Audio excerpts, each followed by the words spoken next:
founding chairperson of Nepal Center for Security Governance, and Ms. Radhika Halder, program analyst at NITI Foundation. Each speaker will get maximum of 10 to 12 minutes. Sir, the floor is yours. We do power team, they have more time available. 12 minutes to get kind of rushed. From some of the permission, I think we will take about 15 minutes each. We have 4 speakers, each one speaking on a different subject, so it will be very interesting. And if you stick to 15 minutes, then we'll have about half an hour of question and answers, which is very important as it is. So first off is my colleague Anurag Singh Rao, Sena Medal. He's a senior fellow of the clause, alumnus of NDA, IMA, Defence Staff College. He's a serving officer of the Mechanized Infantry in the Indian Army, and as serving officer, he's taken 2 years sabbatical to research, and his research theme is emerging security challenges in Afghan-Pakistan region in a time frame of 2025, and what measures are required to overcome it. But then today, his basics is terrorism. He's going to speak to us on terrorism. He has been awarded a gallantry award for counterinsurgency in Jammu and Kashmir. And his subject today is terrorism as an emerging threat in South Asia. May I request Anurag to please bear the talk.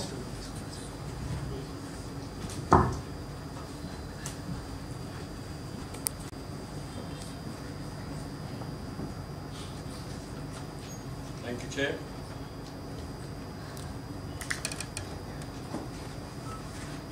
Good evening, ladies and gentlemen.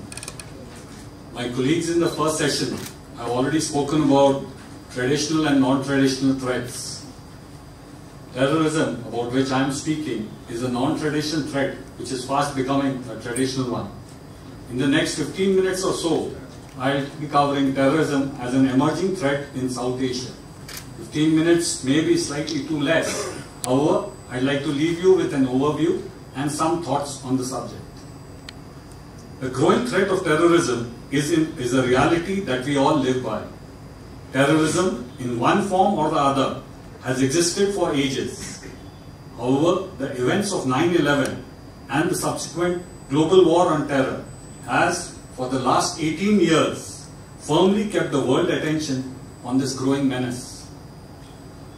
Terrorism thus continues to remain a global challenge and occupies center stage in the international security matrix. Like globalization, it is metamorphosing and linking the world. It's appearing in new forms without any respect for national boundaries. Non-state and state-sponsored terrorists have developed cross-linkages and a remarkable ability to constantly morph into new forms and survive. The Daesh in Syria and Iraq is just one such example. South Asia, which is no stranger to terrorism, continues to battle its growing spectre. It's one of the regions which has been unfavorably affected by this, and it has Pakistan and Afghanistan, which are amongst the top 5 countries which have been impacted by terrorism. In my talk today, I have structured it into these 4 parts. I'll be speaking first. I'll just take a minute or so on talking about what is terrorism. Why haven't we been able to define it? The word terrorism was first used in 1795, referring to the reign of terror that existed during the French Revolution. And there are numerous definitions for terrorism. However, the world, as well as the UN body, has not been able to come to a single, binding and agreeable to all definition. Or a threat of violence, then it is not terrorism. The common thing that stands through all these definitions is terrorism is a premeditated act where violence is used or threatened to be used to further a religious, political or ideological cause.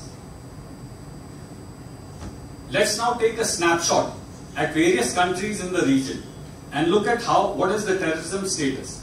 Instead of giving you a broad overview, I thought it would be better and more interesting to look at individually at each country. When we look at the cause, while targeting the bad terrorists, that is those who have turned against it, this continuation of policy is despite the spectre of terrorism having come to haunt it in more ways than one. The South Asian Terrorism Portal has said that there have been a decrease in fatalities in Pakistan since 2015. However, proportionately, there's been a decrease in the number of terrorists who have been killed, while the number of civilian casualties from 2015 has increased from about 25% to nearly 53%, thus showing that the civilians are the ones who are bearing the brunt of the casualties. The FATF, as you all know, has grey-listed Pakistan, and the review is due in October, where there are dangers that it could get blacklisted and thus have economic sanctions put on it. The sectarian divide is increasing, and the Islamic State is targeting the Shia population in Pakistan. Nearly about 65 people are supposed to have moved from Pakistan to Syria and Iraq, and in May this year, they declared the Wilaya Pakistan. In Maldives, the conservative observance of Islam has become much more pronounced in the last few years. Some attribute it to the aid that flowed in post the Indian Ocean tsunami in 2004, where new madrasas got established with foreign teachers, and a lot of people moved outside to madrasas outside the country. As per the government estimates, 61 people have moved as fighters to Syria and Iraq. However, others, including the Institutionalized Center for Study of Radicalization, puts the figure to 200. If it is actually 200, this makes Maldives the world's second largest number of foreign fighters per capita. The present government is well aware of the challenges and is taking corrective measures. But one of the greatest challenges is going to be of the returnee fighters. Dealing with these fighters, monitoring them, their rehabilitation, and finally their reintegration into the society is going to be a major challenge, not only for Maldives, but other countries who have people who have gone out to fight. This is the problem which needs to be sorted out. The Northeast militancy has largely been contained with political dialogue and security measures. There is a downward spiral in the number of incidents as well as the deaths that are occurring. Intelligence agencies as well as security agencies in India are constantly monitoring the attempts of Islamic State to spread its dialogue. While there have been no incidents, there definitely have been a few arrests. Creeping radicalization has been impacting Bangladesh. However, the terror-related incidents were low-key and low-scale until the Holy Artisan Bakery attack, which grabbed world attention in July 16, in which the terrorists killed about 22 people, including 17 foreigners. The Islamic State took credit for this. However, as per the government, it was the Jamaatul Mujahideen Bangladesh, or the JMB, and their splinter group, the new JMB. The JMB and the Hujibi both are local groups with transnational affiliations. The JMB is said to have an ideology which is quite similar to the Islamic State, while the Hujibi is supposed to have links with the Al-Qaeda. The Islamic State and the Al-Qaeda in the Indian subcontinent have been quite active in Bangladesh and have claimed nearly 40 attacks since 2015. However, the government has attributed these attacks to local terror organizations and continued with its zero-tolerance policy. Sri Lanka, which is no stranger to civil war, was struck by it for nearly stuck in a bloody civil war for nearly 3 decades. However, post 2009, there were no other terror incidents till the Easter blast of 21st April 19, where 8 blasts, including in 3 churches, rocked the island nation. The Islamic State claimed credit for this. There were 2 local Islamist groups, National Tawheed Jamaat and the Jamaitu Milatu Ibrahim, who were suspected to be responsible, with the cleric Zaran Hashim as the mastermind. The Islamic State has been making inroads, and nearly 32 people are supposed to have gone to Iraq and Syria. Nepal has been largely peaceful. It enjoys good relations with both its neighbors, India and China.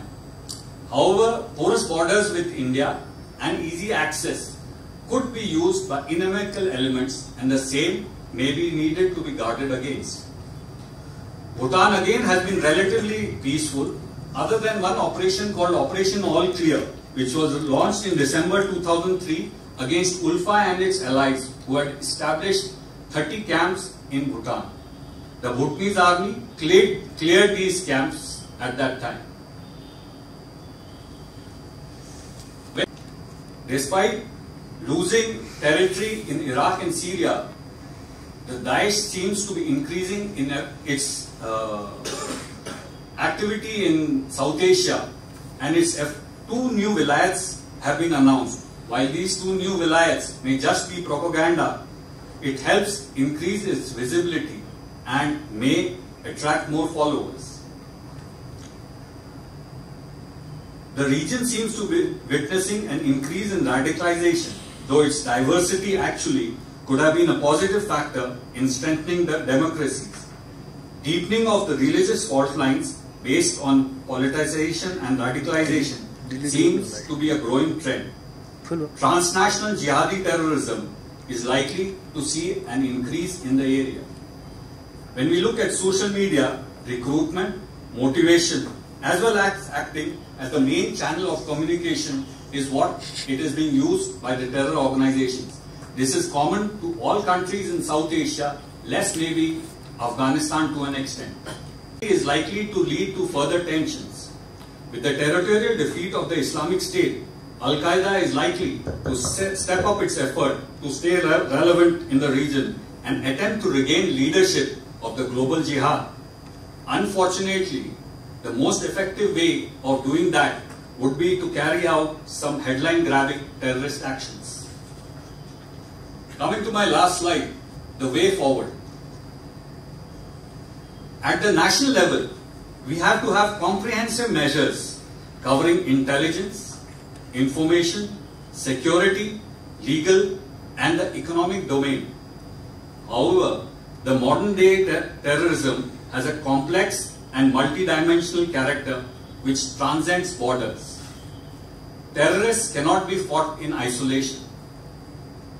Regional cooperation is essential, be it capacity building of intelligence, police and paramilitary forces, putting in an intelligence sharing mechanism, interoperability required for counter-terrorism operations, or be it cooperation in the cyber domain or tracking the funding of the terrorists. In all of these, it is regional cooperation which can take you forward. However, while there is no doubt that regional cooperation on terrorism is the only way forward, an effective forum for the same needs to be functional.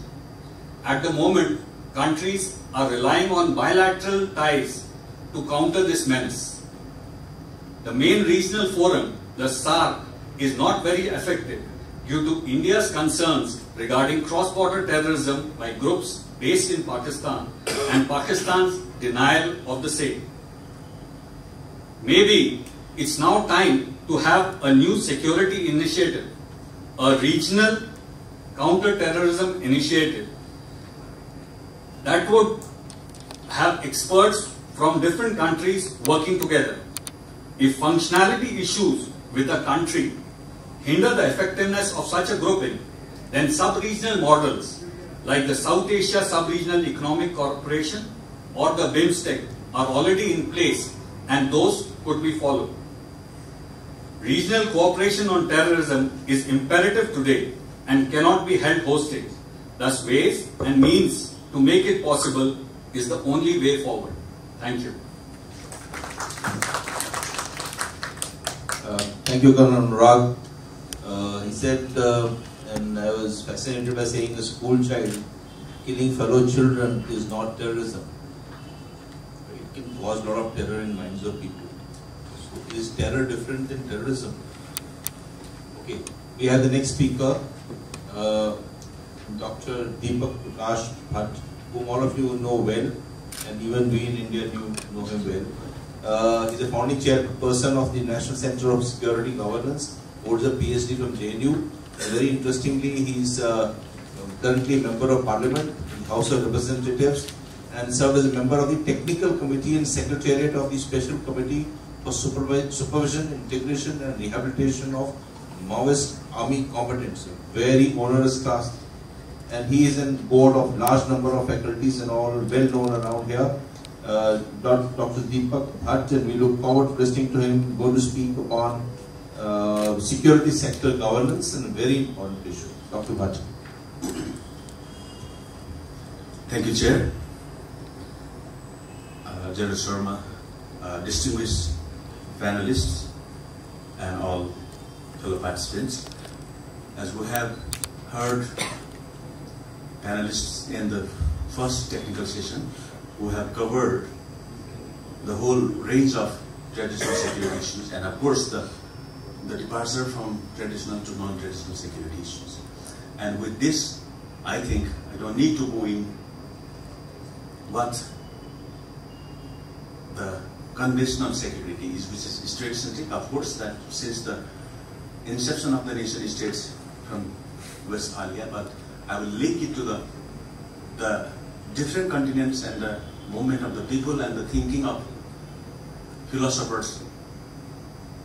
When Chanakya was thinking, when Sun Tzu was thinking in China, and when Thucydides was writing History of the Peloponnesian War. So, and then migration I have covered and changed the face of the earth, and of course the humanism and humanity. So, and coming from that whole range and the use of the forces in terms of expanding and all these things, shrinking was there. So, in that sense, this today's initiative with this annual dialogue between two think tanks is a great one. So I think where we can have a regular discourse, discussions on these kind of issues and talk more. So without touching on that, the balance of power and all these things, what we have seen after the two great wars, now we can see in a different form. When there was a end of Soviet era, we have seen that the balance of power was shifting, and now with some new initiatives which are known as the strategies for the geostrategic areas and with geopolitical dimensions, it has been coming with new ideas. I will touch upon these 2 or 3 initiatives, 2.5 initiatives, when it just is starting later. So protection of state and territory was there. And when we talk about the unconventional, and again the issue was covered in the earlier session, where we see that it was 80s when the globalization was in the early phase, and 90s when it was entering into the every corner of the nations and societies. That perspective, if we look at the developing societies, there are 2 words. One is wealthier, where they have a different kind of worries and the insecurity in their mind. But on the other hand, just we have heard about the terrorism, it is not only limited to the poor, unemployed, and the weaker section of the society are joining the terrorist organizations. So that example is completely reversed in case of Dhaka attacks and Easter Sunday attacks. So we don't need to go in that much detail. So these are 2 paradigms. And without going into the human security, Mahabubul Haq and Amartya Singh came up with these 7 dimensions of the human security, and fortunately in Nepal's constitution we have mentioned that the human security is the basic security that which state will try to provide through all its endeavor. So this is where we have been talking. And now coming to the security sector governance, it has become a more prominent and relevant issue in all the established democracies or societies or transitional societies like Nepal. Sometimes we can take an example of similarly Sri Lanka and Pakistan and other countries. The major issues in security sector governance are the the main actors, the state security actors are defense forces, paramilitary and the security forces, like we have APF here, which is not paramilitary. In India, there are many other security forces which are not paramilitary. And intelligence and the secret services. If you look at, these are very important and pertinent and becoming more and more pertinent. And police and gendarmerie. These are the institutions which have been remained core actors directly handling with the people in front as a law enforcement. Border, maritime and the custom guards. The size of all these institutions have been enlarged in the last few decades. This is not only the case of that Nepal, that we have seen that during the conflict or during the insurgency, the size of Nepalese army has gone, Nepali army has gone from 40 to 45,000 to 90, just 99 once. And APF, the new institution, was created, and the size of the armed police force is 40,000 plus, about 45,000. Nepal police, at the beginning it was 35,000, now it has gone up to the 72,000. So the doubling of the size, and this is not the case here. That in very few cases only that we have seen very modern weaponization system, and the modernization and the right sizing debate is there. So the justice system also comes under these actors, where courts and the prisons are very related to all these areas. If you look at the non-state security actors, there are bigger in size than existing security forces, institutions. If we talk about Nepal, the number is, though we have not done a very rigorous or very in-depth research, no think tank, no university, or the academia, or anybody, but yes, there are reports that more than 350,000 people are working in the private security. And in India's case, we have, having read some articles, it is about 7 million plus. So you can imagine, but how they will be governed, how the governance system will be working in this particular area is a big challenge here. So private military and the security companies, and these are different in Afghanistan and Sri Lankan case and Maldives case, and Pakistan also. So it is not only the Nepal and India. So in whole the region, except, I haven't heard any, specific, I haven't read anything in Bhutan, but in all other countries, yes, they are there. Rebel groups, armed groups, and child soldiers has become a big issue. In Nepal, transitional justice and all this part is still there. It's still hindering the remaining part of the peace process, and rebel groups everywhere, they are also in their, some occupied area, they seems like they are the security actors. And at some level, they have shown that they are providing a kind of security, or the state of security in the mind of the people under their control. So, and institutions, so they are also coming as a non-state oversight mechanisms. So with these 4 areas where the security governance area is touched and where we have to be serious are the issues. And diversified challenges, I don't need to go into details because we have talked about the terrorism region and the global context also. And we have talked about the unemployment and the food scarcity and water and everything. So this list is bigger, but in terms of federalization in Nepalese context, we have a big challenge while setting up the Nepal police in provincial manner. And the cases, we have seen that India, Pakistan and Bangladesh, which have a British mindset of the policing, is still hampering, and the old act, and they are having, we can have a more discussion on that in any particular, in the days to come, but the cases they have produced are, there are problems, and we are copying the same model. So the bigger challenge will be coming for us to federalization of Nepalese context. But I'm not going into that now. This is the major point where I want to make is the cyber war. And this, if we look at the cyber conflict, is a big threat in the national sovereignty. Recent case, the banks, the ATMs are hacked, and they are not only hacking the ATMs here in Kathmandu, they have done this job in India.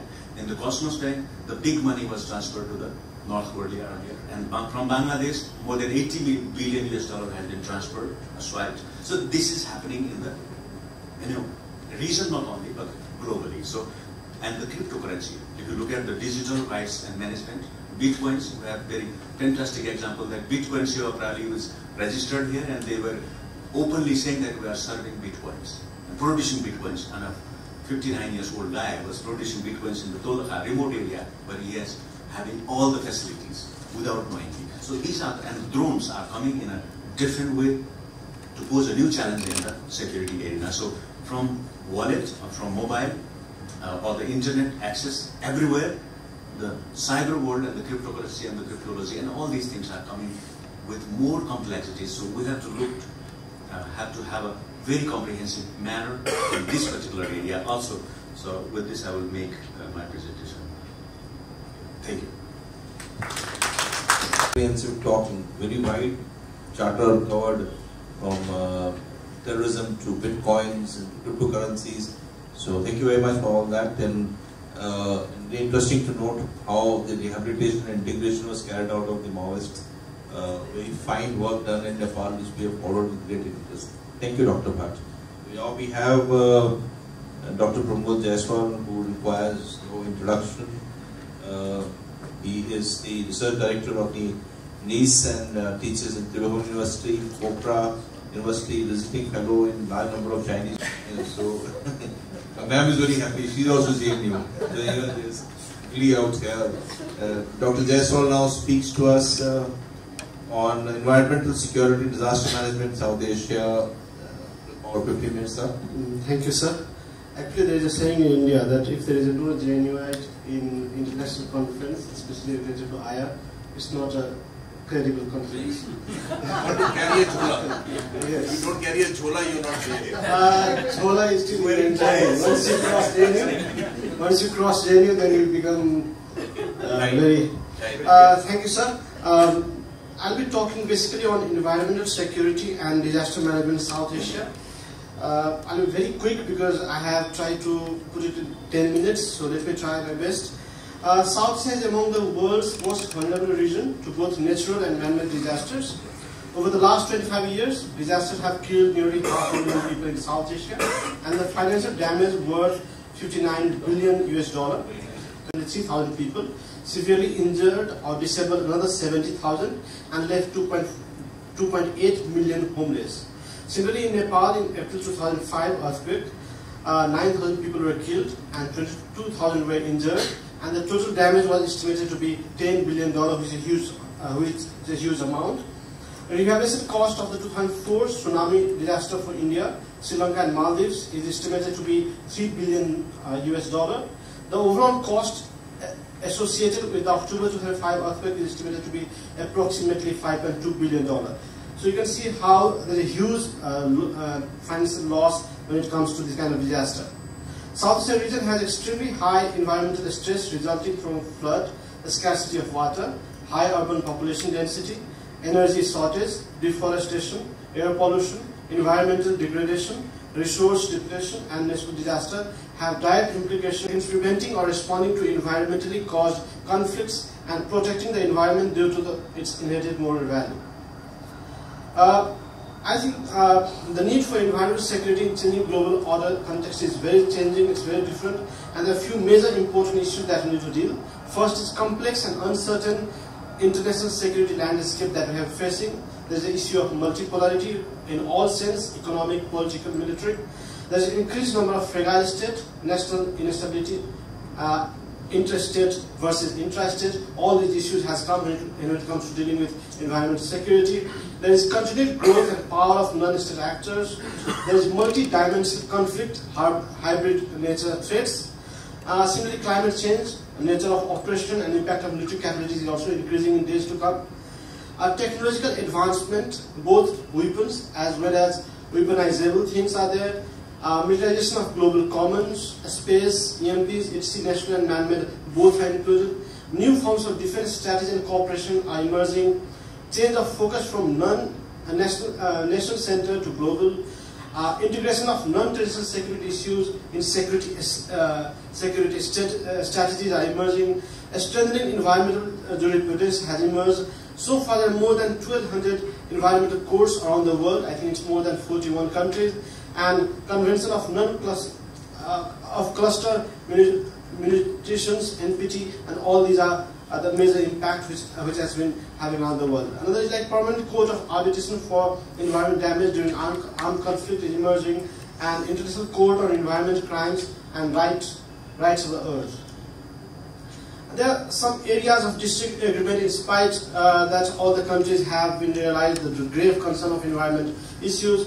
There are some areas they differ. First is the access to the polar region of coast resources and their use. They have differences. Different countries have different view on that. Enforcement of MEAs, monitoring system and models. They are different. They don't agree on that. Security implication of environmental aspects, biodiversity protection. There are variation on that. Synthetic biology and nanotech safety strategies. Implication of new weapons technologies. Nuclear non-proliferation. Climate change and post-Kyoto strategy. Not even the great power countries, the developed countries are on the same plane. Outer space security. So these are the major issues where different countries' economic potential, the fuel political tensions around the country. Transboundary environmental issues, like one polluting the other, like when there is flood on the upper, how it is affecting downstream. Industrial pollution, because it passes from one country to another. So bursting of dams, these are things that have transboundary environmental problems. Like for example, we're talking about India and China polluting the region and how Nepal will be affected on that. So how do Nepal or the countries in such situations deal with those issues? Framing environmental and population issues as security problem and raising international awareness of environmental threats could spur collective action among countries and promote better compliance with international environmental agreements. Similarly, the environmental and security rhetoric would contribute to generating funds, public support and action-oriented responses necessary to achieve sustainable development and population goals in developing countries. Environmental stress are additional threat to state stability.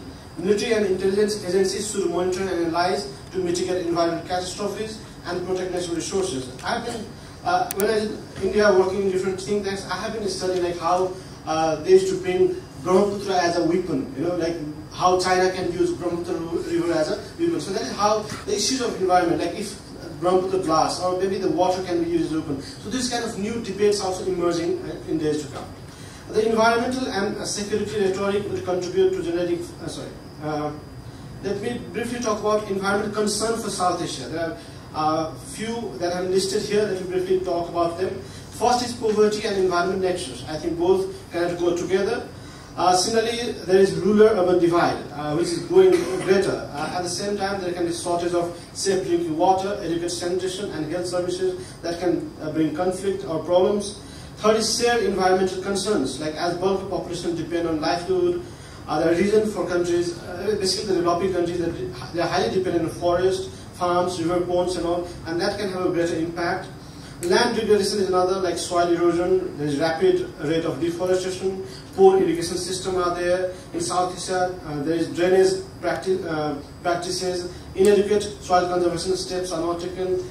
Steep slopes and organization. These are very common. Overgrazing and all are common situation in South Asia, which need to be dealt. Similar deforestation and loss in biodiversity is there. Terrestrial and coastal ecosystems are being destroyed. Since trade, the people in South Asia basically they use forest products for trade. There is improper use of agrochemicals and uncontrolled tourism and all that also has an impact. Water availability and quality is another, where there is resource scarcity as a result of population pressure, all because of urbanization and increasing population. Atmospheric pressure is another, because India and China, they are known as gas chambers. They also have substantial reserves of coal, and it is believed that they can use that when there is scarcity of energy. So that's another very important. Fourth is climate change, because we all know that there is rapid rise in temperature. It is estimated that 0.1 Celsius to 0.3 Celsius temperature has been increased from 2010. So there is again the change in pattern of rainfall around the world. There is rise in sea level. Maldives is one example. So these are the issues that has an impact in South Asia.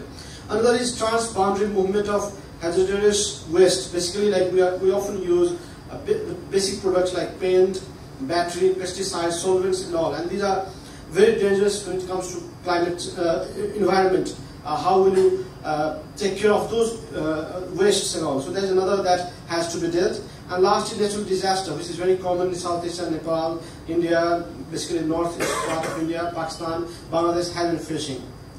Similarly, I think there are 4 major risks for South Asia. One will be increase in population and per capita consumption level. When there is an increase in population, at the same time people are getting richer, they try to demand more and they try to consume more. So that can also create a kind of resource scarcity. At the same time, if not, it can also pollute. Second is that unequal distribution of resource among the population of the region, because we all know that South Asia is highly diverse, there is huge economic disparity, and that can also cause as a major conflict. Third is internal conflict. The conflict can be through migration, it can be through resource scarcity, it can also be within the region, or it can be within the country.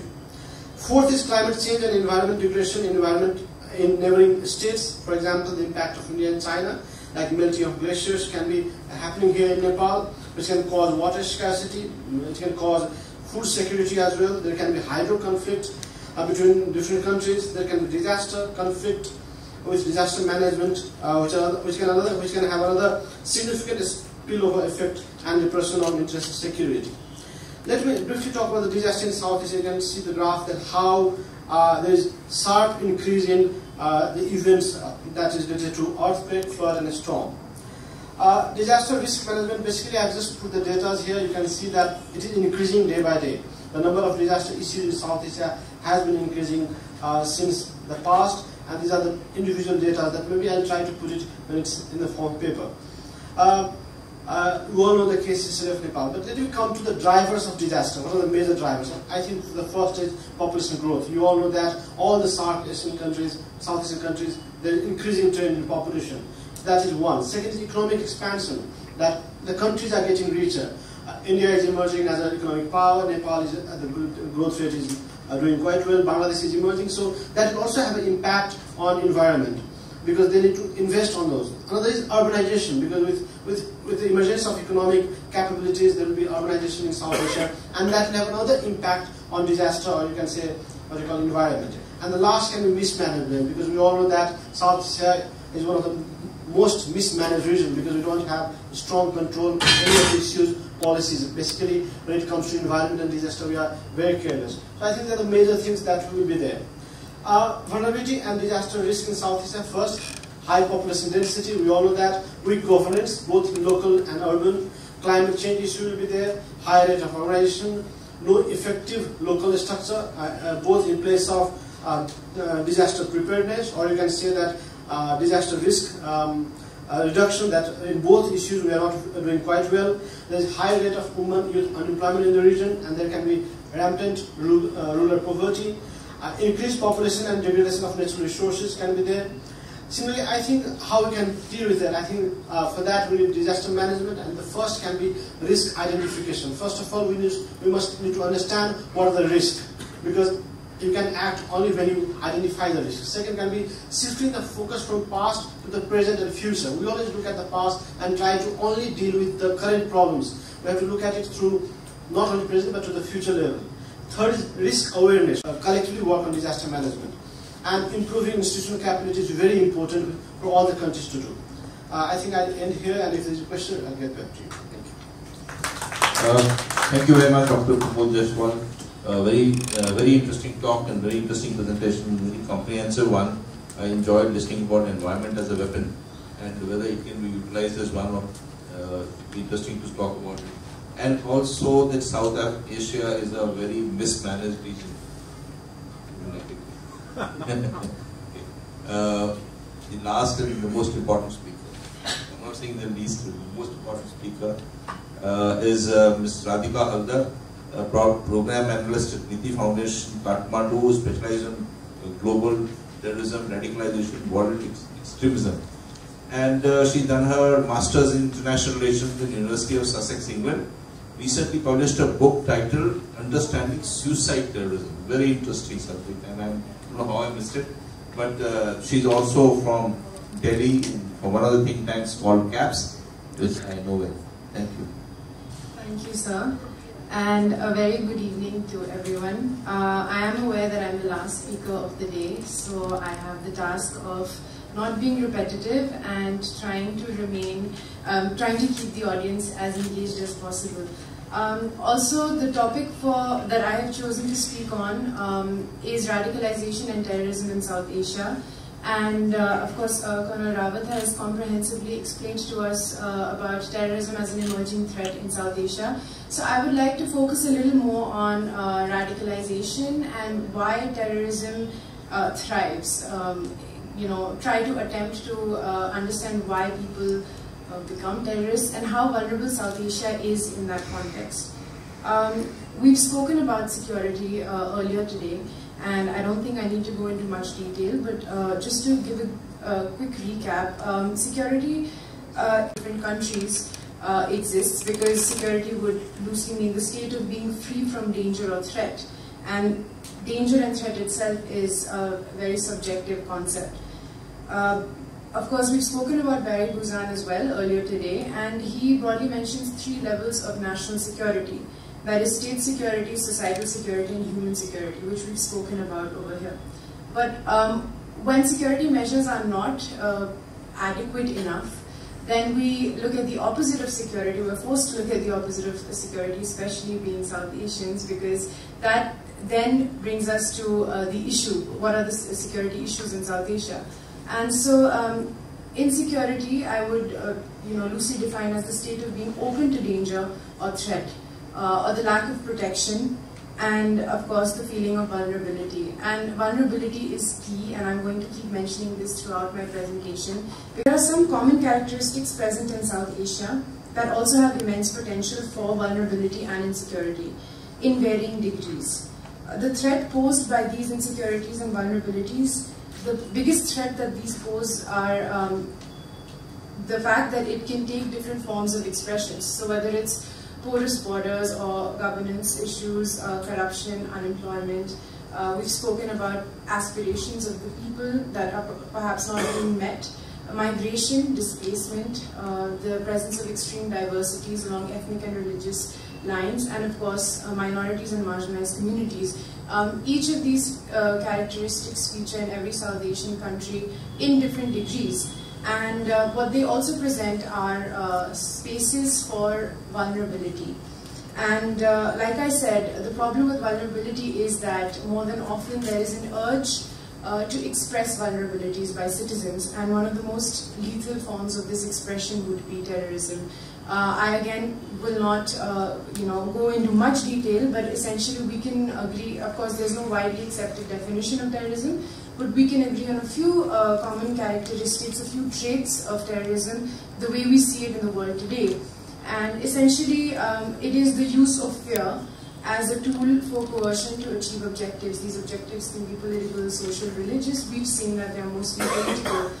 So terrorism essentially feeds on fear, of course. It feeds on narratives that are either rooted in religion, as we see today, or several other narratives. And of course it feeds on audiences. By audiences I mean that terrorism does not only target a certain audience, does not target the victims, but also targets the people that are witnessing the terror attack, sitting in their homes, watching the terror incidents on TV. So terrorism thrives on publicity. Broadly we can say, I mean this is the definition that I use to define terrorism, because there is no globally accepted definition, and this serves the purpose for my research. Terrorism is the use or threat of use of violence by non-state actors in order to instill fear in a specified target, which includes innocent civilians. I want to talk a little bit about the evolution of terrorism or modern terrorism, because I will have to digress a little bit from South Asia to explain how modern terrorism has taken shape, and then what kind of implications it has for South Asia. So essentially I look at from the 1980s when we see a phase of at least the 2 decades from the 1980s to 2000. We see broadly nationalist-based movements. So there were organizations like Hezbollah or the LTTE in South Asia that were fighting for their land, that were fighting for their people. Hezbollah was in Lebanon, and of course the Tamil Liberation Tigers of Tamil Eelam was in Sri Lanka, formed by the Tamil population that felt that they need to create an army to fight against the predominant Sinhalese Sri Lankans, because they needed to fight for their land. And so essentially in this phase we see terror organizations fighting for land, fighting against what they perceive as occupiers or invaders of their land. And within this phase there is also another interesting development that takes place that also starts developing the onset of the next phase, which is the evolution of modern jihad. And I can go on for hours about this, but I'll just say that it was marked by 3 incidents. Theocratic regime in Iran that was established around that time, the siege of Mecca, and the Soviet invasion of Afghanistan. And with the Soviet invasion, Afghanistan suddenly becomes this theater of militancy, warfare and terrorism, and of course the formation of Al-Qaeda. What the formation of Al-Qaeda brought to the world is essentially, I'm going to talk in a little detail about Al-Qaeda, because today the kind of terrorism that we see, that trend has been set by this organization. It has in many ways been a trendsetter of modern day terrorism. And so what Al-Qaeda mastered was basically transforming a local resistance movement, a movement that was, the struggle against the Soviets in Afghanistan, and gave it a regional fervor. So essentially, leaders such as Osama bin Laden rose to prominence because they realized that if we call out to, in this case, fellow Muslims from across the region, they will come and they will fight for us if we contextualize our fight in a way that they also see eye to eye with our cause. And so, of course, the rise of Osama bin Laden, along with, he had several other leaders that had set up a base in Afghanistan that were accommodating fighters that were traveling from all across West Asia to fight the jihad in Afghanistan. And even after the Soviets left Afghanistan, it was realized by Al-Qaeda that there is some potential in basically redirecting local movements with a sort of global or a regional flavor so as to gain more traction.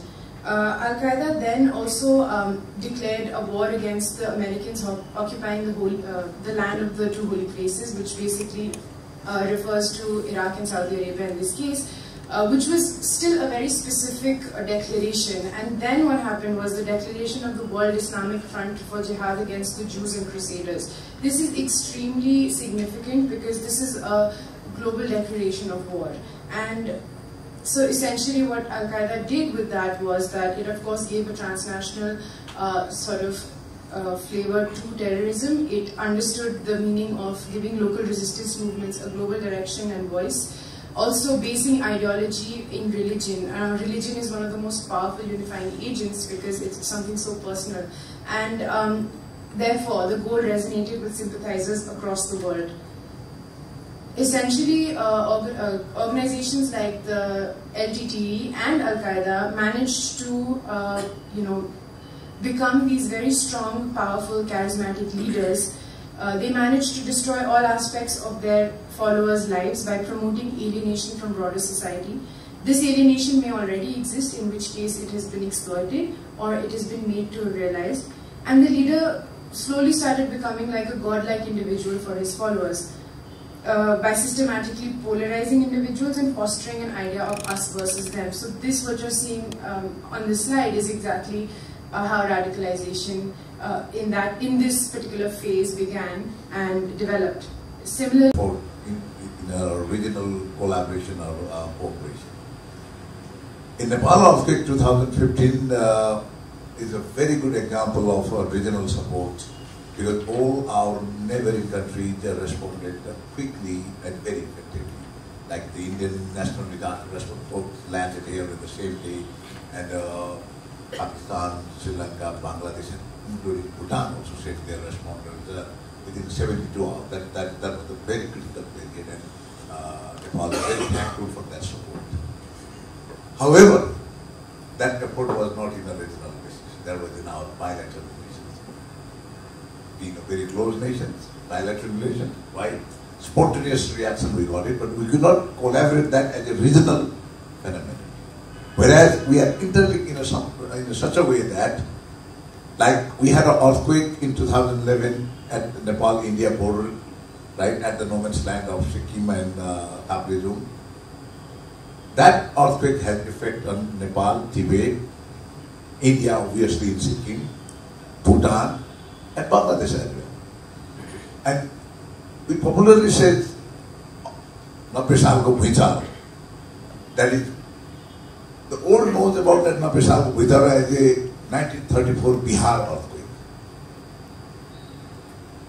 Because those days Nepal was very protected and effect was more in other side of the border, that was in Bihar. So, but later on we come to know that epicenter is in Sangkwa district of Nepal.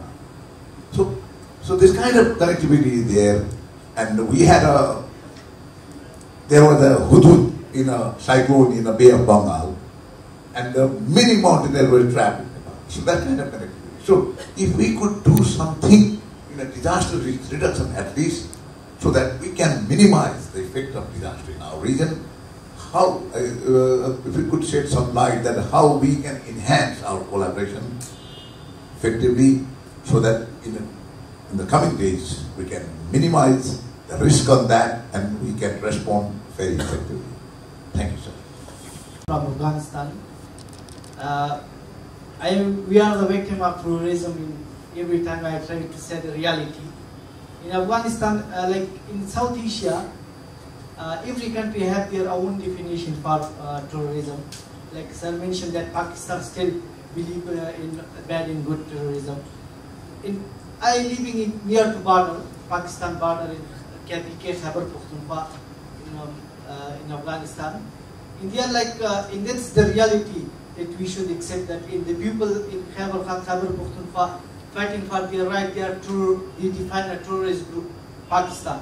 In the people that fighting against, like in Afghan government in other country, that they define that they say that they are not a terrorist. This is the problem in South Asia. Like in Afghanistan, like Afghan government many times they share the evidence with the international community that in the area of Taliban, they are fighting, like they kill the Taliban in the people that are fighting against Afghan government. When they identify, they belong to the army, Pakistan. How in this, like one country that directly supporting terrorism against other country, how is cooperation is possible in how can this South Asian country find a unified definition for terrorism to promote the cooperation in fight against terrorism in South Asia? Thank you. Thank you. I allow you. Yes. Thank you very much to all the judges. And my first question goes to Dr. Pramod Jaiswal. Identify yourself, please. Sorry? Please identify yourself. I'm Chandra Pandey from Kathmandu University. My first question, I have two questions actually. The first one goes to Dr. Pramod Jaiswal and second to the whole panelists, whoever can respond. Dr. Jaiswal, you said somewhere like there is a nexus between poverty and environment which cannot go together, right? If we study the literature on environment, what we can see is, the environmental degradation has taken place because of pollution of poverty and pollution of affluence, right? So it's not only about poverty, but also of affluence. So how do you put these ideas into perspective? What does it just say? And second thing, we've discussed quite a number of issues today, right? From terrorism to cybersecurity, climate change, to water, lots of issues. But again, we are in South Asia. For example, if you talk about Nepal, probably in Nepal, people who are doing research in environmental security issues, probably don't want to focus on, let's say, coastal prevention or those kinds of things for Nepal. Because they might focus on water, climate, mountain regions. Whereas people in Sri Lanka might focus on tsunami and those kinds of things. So I just want to know, as a researcher also, I'm a researcher, so what are the priorities of these different issues that we have discussed actually, and is there any way that we can say, okay, number one is this priority, number two this priority, number three this priority, or are they equally prioritized given South Asia is not able to handle all these things at one time. So are there any ways to prioritize these issues? Thank you. Okay. Police won't leave you. I find the question very interesting. Please. Thank you, Chair. In fact, AIG Gastapa, to whom I know for quite a long time, as he speak his mind, being a practitioner, and then of course that when we are facing a bigger challenge of the federalization, from unitary to federal, it was a big challenge to hold all kind of mechanisms at the provincial and the local level. Now, in terms of the voices were raised during the insurgency, many sections have been getting gradually benefit. Like if you talk about the Dalit, Janjati, Mahila, Madhesi, all marginalized communities, identities, by region and by other means, have getting good representation in security forces.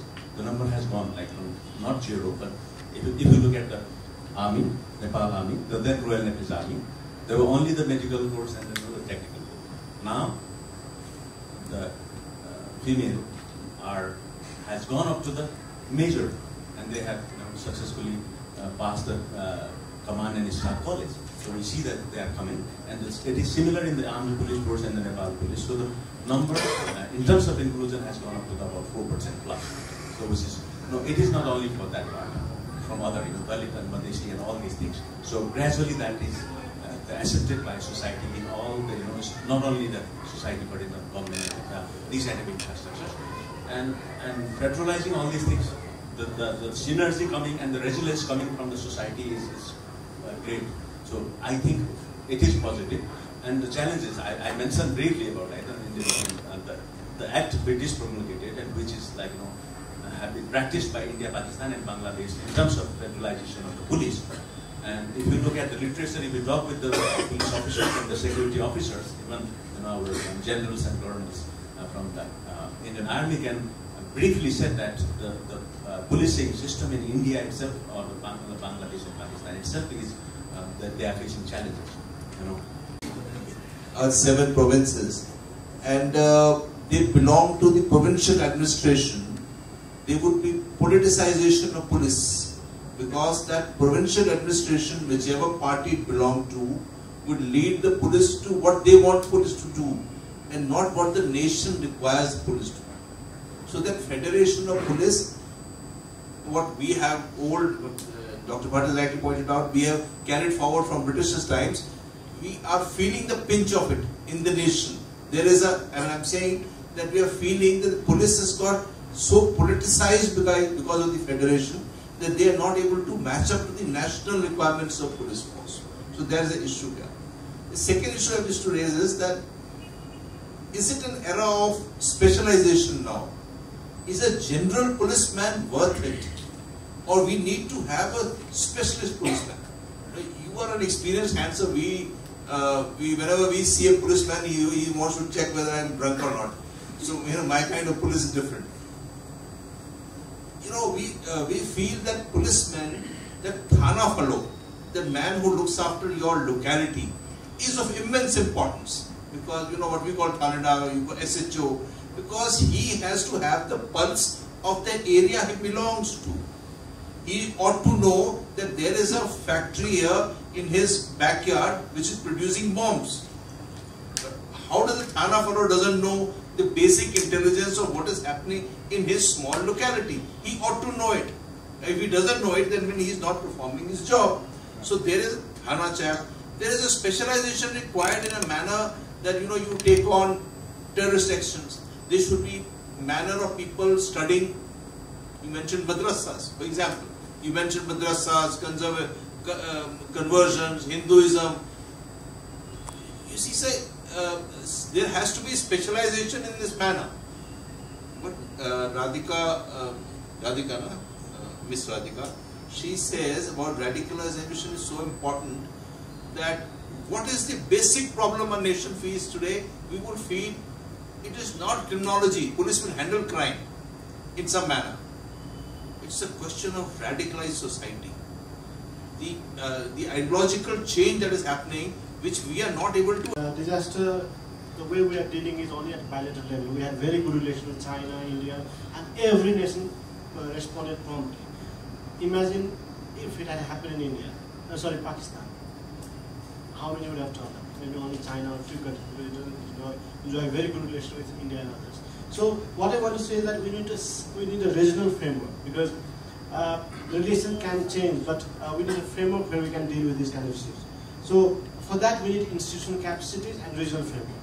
Second, we are doing on bilateral level, even at military level, like Nepal, China often have military drill, and it is related to disaster management. India, Nepal have a military exercise and it's related to disaster management.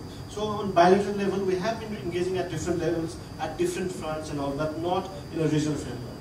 Answering to Chandra sir, what I want to say is that, like in South Asia, the poverty and the poverty nexus is that maximum population in this region are poor, and that for livelihood they have to rely on forest, water, like fishermen, carpenter, farmer. They have to rely on those kind of issues. So they will not take care of environment issues. They will just take care of their life. They will not be bothered if people are cutting down trees on ring road, because it doesn't matter to them. So one, they are not aware. Second, even if they are aware, they will not look at those issues. So that's why people who are poor, they just try to focus more on their livelihood. That's what I want to say. On issue of priority, I think yes, like in our former Prime Minister Mahathir Nepal, he said that the world is giving more importance to coastal countries, not to the mountain countries. And he rightly pointed out that how will Maldives go underwater? Only when North Pole is melt, when the glacier in Nepal melts down. So I think that is the root cause. Source is the snow. So we should work how we can stop melting of snow. So that is the source. We have to work on the source. We are not working on the source, we are working on the cause. That is what I think in terms of priority, we should give more importance to mountainous countries. But the major of the countries are not mountainous, and they're not powerful countries. That is why it's more on the coastal countries. I think that's all I have to say.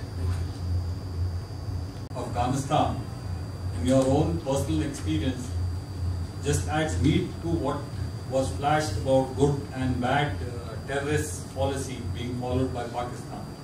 And your viewpoint is very important because you have seen it firsthand.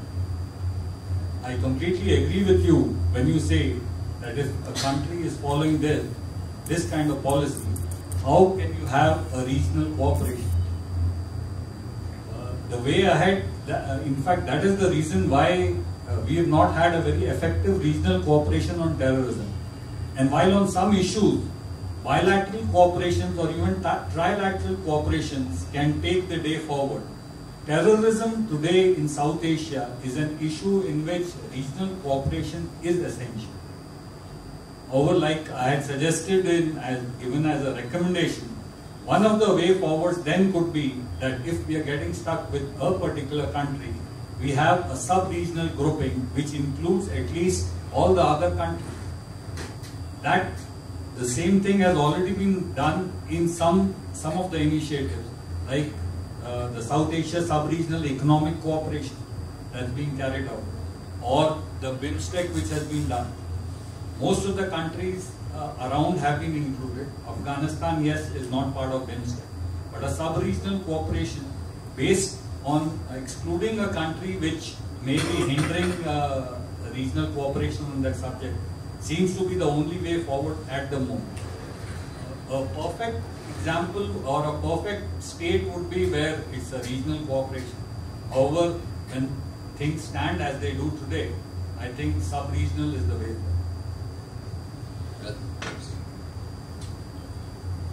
Okay, I will add one issue which Dr. Jaiswal has raised and what the former Prime Minister raised as to the importance of Himalayas or glaciated regions versus coastal regions. And it is romantic now to talk about coastal regions because most trade goes to coastal regions, and people are not much bothered about the mountainous regions. Now, actually, we have to sell it. You know, we means we have 10 countries which are based in the largest snow belt in the world other than the two Arctics and Antarctica. There is Himalayas and Tian Shan mountains. You combine these two together and even take on Palmer Knot. If you take Palmer Knot also, then this is the most important ice receptacle in the world after the Antarctica and Arctica. We have to sell it. Now what does it mean? There are nearly 1.5 billion people who reside in the wake of these mountains. In Nepal, in Pakistan, in partly Afghanistan, in Bhutan, in Bangladesh, in Myanmar, in China. 1.5 billion people stay close to the Himalayas and dependent on it because of the water supply. We have to sell it. We have to tell the world, you are not talking about, if you say about 2 billion, we are talking about nearly 1/4 of the global population which is actually dependent on these Himalayas. Only thing, we are not selling it across. So if you don't sell it to the world is not bothered about you. They are bothered about the coast because they are looking forward to their beaches and etc. etc. So there are 10 major river basins, all very major rivers starting from this region, Nepal, and all around it. Biggest of 10 biggest rivers start from this basin. So we have to sell it. We have to say, yeah, listen, if this ice pack melts, we rest assured part Bangladesh and Maldives is underwater. And how much it will affect, God alone knows. And you know what will it affect? It affects the largest 14% of wheat produced in the world is produced in this belt between Tarai of Nepal and Tarai of Uttarakhand in India and the Tarai UP and Bihar, because this is the wheat belt. So you say, you know, you're not bothered about the ice pack. Well, you are missing out food relationships. Only thing is, you know, we get enamored by Indo-Pacific. You know, Indo-Pacific is a new buzzword in town, and we are not selling our issues. Just see this, the damage being done. That was my view on this one. Okay, we can have one more round of anybody who wants to ask question. Yes, sir. Right. Good evening. It was interesting presentation. My question straight goes to countries in South Asia when we address or mitigate the issues which is raising in terms of security, especially in the South Asian regions. Thank you.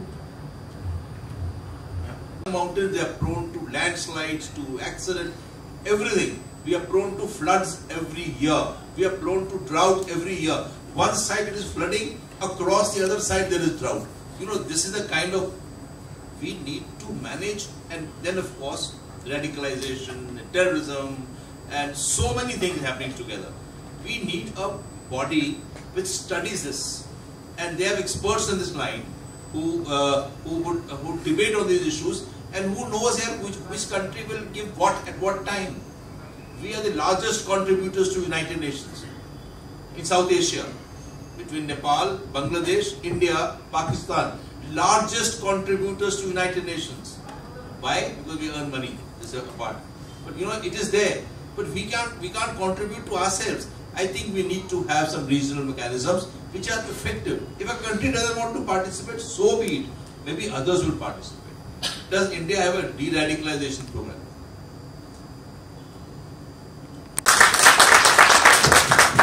And thank you very much, Nice, for looking after us. The professor and our team, three of us, we were looked after. There was warmth, which is more important than anything else. There was open arms welcome. So I wish to thank on behalf of Dr. Tanya and Colonel Rag and myself. Thank you, and we'll do good business together. Thank you. Yours. Thank you, Chair and distinguished panelists, for enlightening us and shedding light on the important topic. Thank you all. Distinguished guests, we have now come to an end of our program. May I request Dr. Pramod Jaiswal, Research Director, to hand over the token of love to all the speakers. First, I would like to call Lieutenant General Rakesh Sharma.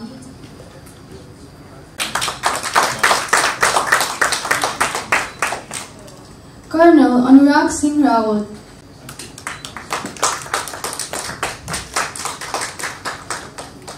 Dr. Jyoti Pathania.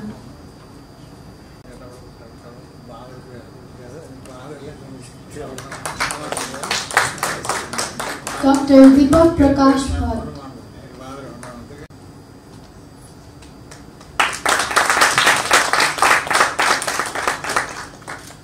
Dr. Chandra Pandey.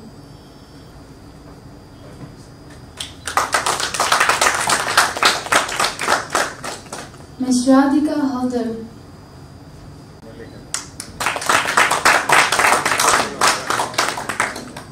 Thank you all. Now I would like to request Dr. Jyoti Pathania, Chairman Clause Outreach Committee, to hand over the memento to Dr. Pramod Jaiswal.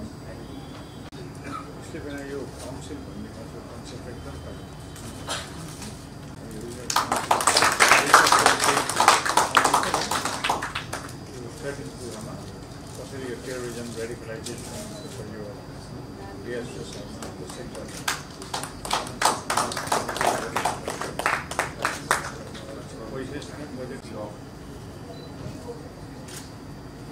National security objectives. Lots of homework, lots of